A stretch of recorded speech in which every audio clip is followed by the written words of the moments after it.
Bonjour à tous, merci encore de votre fidélité. Je suis très heureux de vous retrouver pour ce nouveau numéro de School TV Le Mag. Une demi-heure sur la scolarité de vos enfants. Scolarité, oui, scolarité.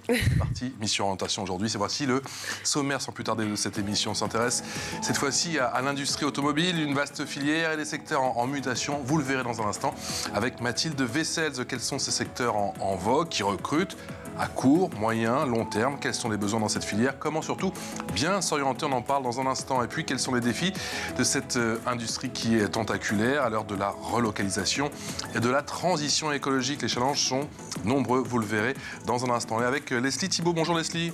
Bonjour Patrice. Merci d'être avec nous, merci d'avoir accepté notre invitation. Merci à vous. Merci à vous. Je crois Bonjour que Mathilde. vous connaissez un petit peu Mathilde. Oui, j'ai fait un petit lien. Entremetteuse comme ça, hein. On est comme ça. Cofondatrice avec Nancy Thibault. Nancy, c'est Ma sœur. C'est votre sœur. On fait ça en famille. C'est bien de Colorbox. C'est quoi Colorbox? Colorbox, c'est le site internet qui chouchoute les ateliers de carrosserie depuis 2010. Depuis 2010, une bien belle réussite. Et ça cartonne. Ça cartonne. Merci aux carrossiers. On en parle, merci aux carrossiers. J'ai besoin d'un carrossier là, ça tombe bien. On va en parler, merci d'avoir fait l'entremetteuse. C'est parti pour la loupe. Toujours besoin d'un bon carrossier, cher ami. Comment se présente... On a une femme, pardon. C'est très misogyne ce que je viens de dire. Oui, je vous ai pas vu venir, dis donc. Bah alors, qu'est-ce qui s'est passé? Non, parce que vous nous disiez en off que c'était votre femme qui avait abîmé la voiture. Alors non, mais par contre, là, vous allez là, je suis... Alors là, mais on l'embrasse, bien évidemment. Alors là, officiellement, je suis mort. Parce qu'elle veut dire, oui... alors, ceci dit, j'ai abîmé des voitures. Elle va dire, j'ai un petit peu abîmé la voiture, mais il vous a pas dit que lui, il s'est fait 4-5 portières. Donc, voilà. Ah ouais. Comment se présente cette filière automobile, cher ami? Alors, il faut savoir que c'est quand même le principal contributeur d'emploi en France. Oui. L'automobile représente un marché absolument énorme, ce qui veut dire... Il y a du travail, voilà, c'est une bonne nouvelle et on va regarder en détail ces filières. L'avantage, c'est qu'il y en a pour tout le monde et toutes les qualifications, en passant du CAP à Bac+5 et les écoles de commerce ou encore d'ingénieurs, c'est vraiment très vaste. C'est un milieu qui regroupe énormément de métiers? Oui, de la conception à la sortie d'usine, il y a la fabrication, la commercialisation, l'entretien et le secteur des services dans un garage qui est demandé et souvent un bac professionnel ou un CAP. Donc vous avez CAP vendeur magasinier en équipement automobile, CAP peinture en carrosserie, CAP sellerie générale, CAP construction de carrosserie. Il y a aussi les vendeurs, négociants ou commerciaux. Et puis concernant les BTS, alors il y a BTS conception et réalisation de la carrosserie, BTS, vous voyez, maintenance des véhicules, BTS moteur à combustion interne, je ne savais pas que ça existait, et DUT génie mécanique et productique. Il existe aussi des masters automobiles.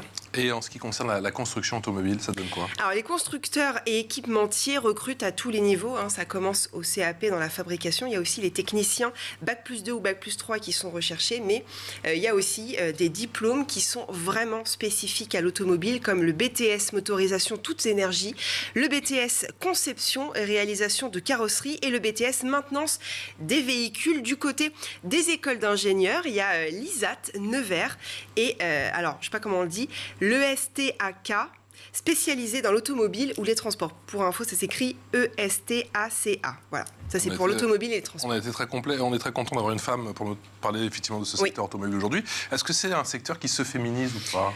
Alors, on va en parler avec notre invité. J'ai trouvé une étude qui date de 2021, donc c'est pas très vieux, et qui donne des chiffres précis concernant les femmes dans le secteur de l'automobile. Alors dans la branche automobile, les femmes représentent un petit peu plus de 22% des emplois salariés. Quand on regarde de plus près concernant la répartition des salariés par genre, selon le secteur d'activité, on observe que pour trouver un certain équilibre, il faut regarder du côté du commerce de détail de carburant ou dans les écoles de conduite. Alors, il y a plus de monitrices auto-école. Mais si on regarde le commerce automobile, la réparation, le commerce de réparation, eh bien, on voit qu'on a plus de 80% d'hommes et ça va... Oui, c'est ça. Et ça va intéresser notre invité concernant les métiers de carrossier. Peintre, on compte, alors tenez-vous bien, 99,2% d'hommes. Pareil pour les mécaniciens ou les agents de maîtrise maintenance, donc il y a 0,8% de femmes seulement. Donc voilà, il y a encore beaucoup de boulot pour trouver des femmes à ces postes-là. Après, est-ce que les femmes veulent faire ces boulots-là de mécaniciennes? J'en suis moins sûre, on en parlera évidemment. Carrossière? On emploie le terme de carrossière ou du coup pas oui. parce que... Pour l'instant, je crois qu'on n'emploie pas encore le thème de carrossière, mais par contre, je pense que les femmes ont un bel avenir dans ce métier. Elles sont de plus en plus intéressées parce qu'il y a le métier de carrossier, mais il y a le métier de peintre aussi également, qui est un métier différent finalement. Et finalement, les jeunes femmes sont assez talentueuses dans le métier de peintre automobile. Figurez-vous qu'elles ont un œil qui a l'air d'être un peu plus aguerri que ces messieurs parfois. Oui, ça m'étonne pas, je vous confirme. Expression orale. L'expression orale avec Leslie Thibault qui est cofondatrice de Colorbox avec sa sœur Nancy Thibault. Ça a commencé comment l'aventure Colorbox? Expliquez-nous en 2010. Nous, en fait, on est nés dans la barbouille, en fait. Hein. Dans le cambouis. Pas dans le cambouis, mais vraiment dans la barbouille, parce qu'on est fille et petite fille de distributeurs de peinture automobile. D'accord. Donc, nous, on est tombés là-dedans dès qu'on est sorti de la poussette, quoi, si vous voulez. On a toujours évolué dans ce milieu-là. Et donc, nous, on a mis un peu plus notre pierre à l'édifice. On a monté un site internet, donc sur un mode un peu plus 2.0, mais on a essayé de faire perdurer un peu ce qui avait été entrepris par les générations précédentes chez nous, donc par notre grand-père et par notre père. Donc c'est une histoire familiale. Comment vous avez identifié ce besoin, effectivement, et vous avez décidé effectivement de mettre en lien les carrossiers avec les particuliers? Si vous voulez, il y avait un constat qui était assez simple, c'est-à-dire que nous, notre métier, c'est vraiment du B2B. On vend les grandes marques de toute la peinture automobile et puis les produits, les consommables de carrosserie pour les ateliers de carrosserie. Donc nous, vraiment, nos clients, ce sont les carrossiers. Le constat, c'était qu'on avait l'impression qu'ils étaient assez mal considérés au sein de la chaîne de valeur. Pourquoi J'ai toujours entendu dire, moi, et oui, j'ai un bon carrossier. J'ai toujours entendu dire qu'il faut un bon carrossier. Il faut avoir un bon carrossier. Ouais. D'ailleurs, je ne suis pas tout à fait d'accord avec vous quand vous dites que c'est surtout les femmes qui bignent les voitures. Regardez. Mais non, je vous ai dit l'inverse, c'est pas moi qui dis ça. C'est Mathilde. C'est Mathilde. Donc, non, c'est pas moi. Vous savez que les statistiques chez les assureurs, souvent, sont que ce sont les hommes d'un certain âge qui sont un peu foufous. On va mettre les mains dans le cambouis, ce que tu disais. Je vais être très clair. Elle a un petit peu abîmé la voiture, mais alors pour le coup, celui qui s'est fait les portières, qui s'est fait les pare-chocs et tout, en 13 ans de vie commune, c'est Bibi. C'est Bibi. C'est Bibi, voilà. Et j'y suis pas allé de main morte à chaque fois. Il y a même eu une porte arrachée, je peux vous dire. Ah ouais. Donc il faut un beau carrossier. Il faut avoir un bon carrossier de proximité. Quand la voiture ne peut plus trop rouler. Il est énorme ce secteur de l'automobile. Ouais. Tu disais 4 000 entreprises, 400 000 emplois directs et indirects, plus de 2 millions de véhicules produits chaque année. On a tendance à sous-estimer ce qu'est le secteur de l'automobile en France. Le secteur de l'automobile, c'est un des premiers, voire le premier employeur en France. C'est énorme. D'ailleurs, on voit, pardon, je vous coupe, mais quand on regarde la télévision, les publicités, c'est les 3/4, ce sont des pubs de voitures, en fait. Et c'est vrai que quand on prend attention à ça, on fait vraiment attention, c'est complètement dingue. Et effectivement, c'est vraiment le premier employeur. C'est encore eux qui ont du budget pour faire des pubs, effectivement, pour l'automobile. Quand on parle du secteur automobile, on parle aussi de camions, de vélos. Il y a toute cette chaîne-là. Il n'y a pas que la voiture. Il n'y a pas que la voiture, en effet. En plus, on voit que le secteur, en effet, de tout ce qui est l'Internet est tellement porteur qu'il y a de plus en plus de transporteurs, donc de plus en plus de camions pour transporter tous ces colis ou ces palettes. Donc, oui, c'est un sujet également. Puis le vélo, parce qu'en effet, le vélo, ça se repeint un vélo. Tout se peint finalement quand vous regardez, ne serait-ce que les comptoirs sur lesquels on est en train de parler. Oui, alors nous on a choisi blanc, on a fait ça simple, sobre, sur fond vert. Élégant. Élégant. On est en pleine mutation technologique et sociétale. Quel impact pour la filière automobile? Est-ce que vous, dans votre métier, avec les carrossiers, vous êtes confrontés à ces défis? Bien sûr. Ouais. Bien sûr, tous les jours. La peinture déjà aujourd'hui, si vous voulez, bien sûr que la technologie des voitures change. Il y a de plus en plus d'électronique qui est embarquée. Donc, il va y avoir, si vous voulez, des méthodes un peu différentes de réparation. Donc, les jeunes gens qui vont arriver sur le marché sont touchés par ça, mais ils sont déjà à l'aise avec toutes ces nouvelles technologies. Ouais. En même temps, on a un parc automobile qui est vieillissant. Les Français gardent de plus en plus longtemps leur voiture. Donc, cela, évidemment, engendre que la voiture va être plus longtemps et plus souvent réparée. Donc, les carrossiers ont de belles années devant eux. Comment il se porte le secteur, Leslie, et quel impact a eu le Covid? On a l'impression que ça a été très compliqué pour le secteur qui était déjà un petit peu angoissé et qui a été véritablement impacté par la pandémie. On a passé le plus dur, là? Je dirais que non, pas encore. Les gens reprennent leur voiture, les gens ont besoin de se déplacer. Nous, on est quand même très en région parisienne, on utilise les transports, mais les gens qui sont en province ont besoin de leur voiture. On voit bien que les mouvements sociaux tournent aussi beaucoup autour de tout ça. La voiture, c'est un élément de liberté, c'est un élément important pour les Français au quotidien. Non, je pense que la voiture, elle a encore de belles années devant elle. Avec votre regard, quel est le secteur qui est le plus en demande aujourd'hui dans l'automobile? Qui recrute en ce moment et qu'est-ce que vous auriez envie de dire aux jeunes qui souhaitent s'orienter et qui souhaitent travailler dans cette industrie qui est multiple? Nous, ce qu'on connaît particulièrement, c'est vrai que c'est l'industrie, c'est vraiment la carrosserie automobile. Moi, j'ai envie de dire aux jeunes qui... Quels sont les besoins alors? Il y a une pénurie en main-d'œuvre. C'est-à-dire qu'il faut comprendre que depuis ces 30 dernières années, certainement qu'à l'école, on nous a tous beaucoup poussé à faire des filières qui soient générales, en dénigrant un peu les filières techniques et technologiques. Alors qu'on gagne bien sa vie, qu'il y a du boulot.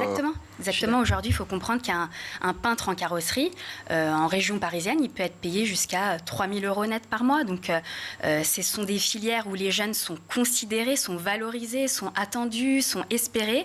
Il y a une vraie pénurie. Il manque à peu près 20 000 carrossiers en France.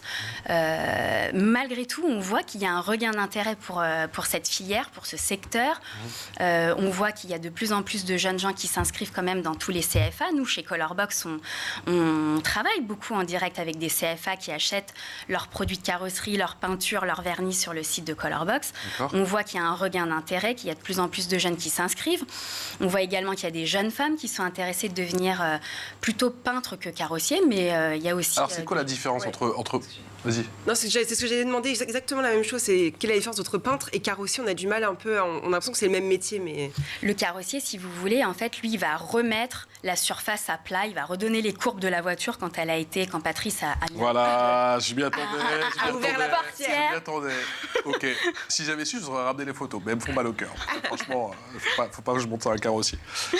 Donc le carrossier, lui, si vous voulez, il va s'occuper de la surface en général. Il va lui redonner ses courbes, il va la remettre d'aplomb. Il va aussi utiliser des produits pour empêcher que la rouille s'installe. Et puis après, le peintre, lui, c'est le côté esthétique, le côté couleur. Il va mettre en peinture tout ça. Il va faire briller la voiture en la protégeant avec un vernis. Alors, si je vous entends bien, ce sont véritablement deux métiers différents. Il n'y a pas des carrossiers qui font la peinture. En général, il y a un carrossier et il y a un peintre, c'est ça? Dépendant de la structure dans laquelle vous travaillez. D'accord. Mais en tout cas, ce sont deux métiers qui sont distincts. D'accord. On peut même dire un taulier et un peintre. D'accord. Et dans la dimension peinture, il y a aussi le vernis, tout ça, ce qui rentre j'imagine, en... Le vernis qui va donner tout le côté évidemment brillant à la voiture et qui va protéger la voiture de tous les éléments extérieurs, du soleil, de la pluie, de la neige, de la lune. Vous dites que vous travaillez notamment avec pas mal de CFA. Comment on peut redonner goût justement à ces métiers qui sont pour moi vraiment nobles, et surtout comment on peut susciter des vocations? Est-ce que vous, du coup, vous essayez de faire un petit peu votre autopromo? Comment vous faites? Mais nous, si vous voulez, c'est vrai qu'on a toujours valorisé les jeunes. On valorise les jeunes, mais on valorise aussi les moins jeunes chez Colorbox. On fait souvent des salons professionnels et j'aimerais dire aussi aux jeunes gens, même leur tirer notre chapeau et les remercier parce que figurez-vous que nous, les jeunes, ils nous ont beaucoup aidés aussi lorsqu'on a développé Colorbox au début. Ils ont fait votre pub?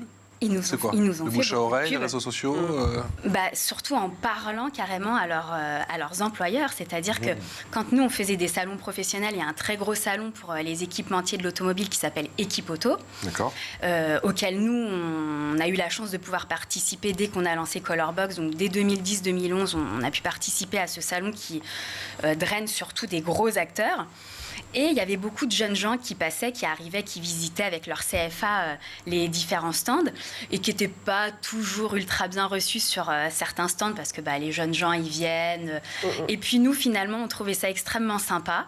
On mettait toujours des petits goodies, des petites choses pour les amuser, des jeux vidéo. Puis ils se sont intéressés à Colorbox et puis on s'est rendu compte finalement sur les semaines qu'on passait, les mois qui ont passé après ce salon, qu'on avait de nombreux patrons de carrosserie ou de concessionnaires qui nous disaient écoutez, voilà, moi j'ai découvert votre site grâce à mon apprenti ou grâce à mon nouveau salarié qui est là, qui vous a connu sur le salon ou qui vous a connu parce qu'il navigue sur Internet et finalement... Merci les jeunes, parce que vous nous avez vraiment filé un vrai coup de boost en fait. Donc voilà, on est là toujours pour les aider, même s'ils ont besoin de conseils, même s'ils se posent des questions, ils peuvent nous appeler chez Colorbox. Nous, on sera ravis de les épauler. Mais... Alors, on peut appeler Colorbox, ou sinon, comment on peut bien s'orienter? Est-ce qu'il y a des salons incontournables quand on est jeune dans l'industrie automobile? Il y a le salon de l'éducation, mais je dois dire que vraiment, quand on veut s'orienter en carrosserie ou en peinture, on peut se renseigner auprès de l'ANFA, donc c'est ANFA, c'est l'Association nationale de la formation automobile. Et là, les jeunes vont pouvoir voir toutes les différentes filières qui les intéressent. La FFC aussi, la Fédération française de la carrosserie, qui peut bien sûr les épauler, dont Colorbox est proche, évidemment, aussi. Mais chaque année, il y a environ 15 000 jeunes qui intègrent la formation carrosserie-peinture. D'accord. Et qui trouvent du travail très rapidement après avoir passé leur diplôme. Donc, on parle d'environ 70% des étudiants qui trouvent un poste tout de suite en CDI, 6 mois après être sortis de l'école. Après des études de combien de temps? Bien sûr, ça dépend des formations. Ans. En gros, 2 ans? En gros, 2 ans, ouais. Pour devenir carrossier, pour apprendre les bases, et après, pour devenir bon, parce que j'imagine qu'il faut un petit peu de pratique. Il faut combien de temps, suivant son talent, suivant sa... Moi, je dirais qu'il faut quand même avoir à la base l'envie de travailler avec ses mains et puis avoir un sens esthétique qui soit développé. Mais je pense que quand on est courageux, c'est un métier qui s'acquiert assez rapidement. Et puis, je trouve que les jeunes sont très, très vite considérés par leur patron. Il y a une telle pénurie, un tel manque, un tel besoin d'avoir de bons éléments que les jeunes gens sont très vite considérés, valorisés par leur patron. Et puis, la chance aussi qu'ils ont, c'est-à-dire que vous faites des études avec un copain, mais vous pouvez... finalement intégrer des entreprises très différentes. Vous pouvez avoir envie d'intégrer une grosse structure comme une concession automobile, donc représenter une marque, un constructeur, travailler sous des process bien établis, ou alors aller aussi travailler pour, par exemple, les loueurs de voitures qui vont réparer tous les véhicules d'occasion, les flottes de voitures d'entreprise, ou voilà, les voitures de location. Vous pouvez avoir envie de travailler dans une plus petite structure. Vous allez aller chez un carrossier de proximité comme votre carrossier du coin de la rue qui a beaucoup de travail, qui a beaucoup de boulot évidemment. Et puis là, dans ces cas-là, je vais donner beaucoup d'argent aussi. Voilà. Et puis là, vous pouvez peut-être justement être un peu touche à tout, c'est-à-dire et voir le milieu de la carrosserie, de la tôlerie, et puis aussi le milieu de la peinture. Vous pouvez aussi, si vous êtes passionné de voitures anciennes, vous lancer dans la restauration. Là, vous parlez de ça, Mathilde. Là, c'est un métier où ils sont passionnés en général. De toute façon, tous les gens qui travaillent dans l'automobile à la base arrivent dans l'automobile parce qu'ils en sont passionnés. On est tous des passionnés de voitures à la base. Mais il y a vraiment un c'est encore plus panel. complet, j'imagine, la restauration, parce que ça touche la carrosserie, ça touche la mécanique aussi, voilà, bien sûr, la sellerie. La mécanique aussi, vous parlez des carrossiers, les mécaniciens, je sais pas, on en manque en France là aussi? Les mécaniciens... c'est une denrée rare? C'est une denrée rare, mais en même temps, avec toutes les voitures électriques qui arrivent, vous savez, dans une voiture électrique, c'est beaucoup de batterie et plus grand-chose en mécanique. Voilà. Grand-chose en maintenance, effectivement. Mathilde? Non, c'était pour savoir, les carrossiers travaillent donc dans des garages, chez des garagistes, ou parce que par exemple, moi, je sais pas, j'avais une voiture, j'allais chez le garagiste quand je défonçais aussi des portières, entre autres. Je n'ai rien dit. Et le carrossier, donc forcément, il y a un carrossier par garage, parce que comment ça se passe? On a l'impression que c'est un peu distinct, mais... C'est distinct, mais ça dépend. Vous pouvez avoir une entreprise qui a aussi bien une activité de garagiste, donc tout ce qui touche à la mécanique de la voiture, et puis qui est aussi dans la même structure une activité de carrosserie, donc tout ce qui concerne l'esthétique en fait de la voiture. Après, il y a aussi des ateliers qui ne font que de la mécanique et des ateliers qui ne font que de la carrosserie peinture. Comment on suscite des vocations et comment on suscite l'engouement des plus jeunes? Comment on va les chercher aujourd'hui? Est-ce que l'industrie doit faire un petit peu plus son autopromotion? Certainement. Ouais. L'école aussi. L'école. Sens. C'est important aussi de pouvoir dire aux jeunes gens, vous n'avez pas forcément tous envie de faire la même chose, vous n'avez pas tous envie de faire une filière générale, vous n'avez peut-être pas tous envie de vous retrouver derrière un bureau. Je commencerai peut-être déjà par leur dire, c'est difficile en effet de savoir ce vers quoi on a envie de tendre et quelle profession on a envie de faire pour le reste de sa vie. Mais déjà, posez-vous la question de qu'est-ce que vous avez surtout pas envie de faire. Ouais, non, j'allais dire, c'est aussi à l'éducation nationale et au gouvernement de faire quelque chose, de revaloriser ces filières, parce que vous le disiez très justement tout à l'heure en début d'émission, c'est qu'on oriente beaucoup plus les jeunes vers des filières générales, et puis ceux qui sont moins bons élèves, on les met en filière technique, professionnelle, etc. C'est la punition. Moi, je me souviens quand j'étais au collège, c'était l'espèce de... Il n'y a pas longtemps. Oui, il n'y a pas très longtemps. Mais voilà, si tu as des mauvaises notes, tu vas faire bac pro, quoi. Et cette espèce de punition, de trucs absolument terribles.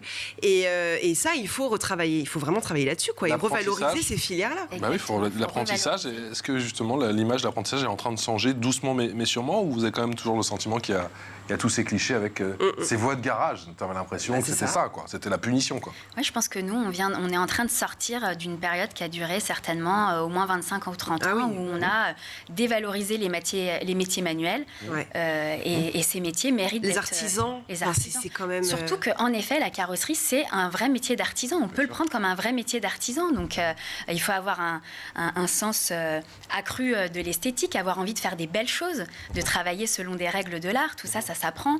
C'est surtout pas à déconsidérer. Au contraire, c'est vraiment à revaloriser.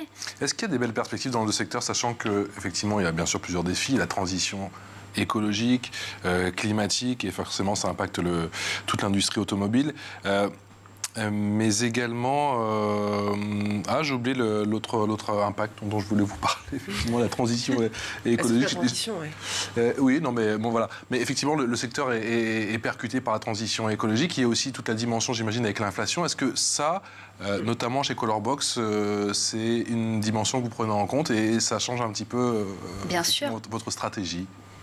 Ça change non seulement la stratégie, ça change aussi beaucoup, même de la part des fabricants de peinture, qui travaillent aussi sur différentes technologies de produits, avec des produits qui vont sécher beaucoup plus à l'air, qui vont donc éviter aux carrossiers de faire fonctionner leur cabine, parce qu'une voiture, pour faire sécher la peinture, pour faire sécher tous les produits, il y a une cabine de peinture dans laquelle on rentre le véhicule.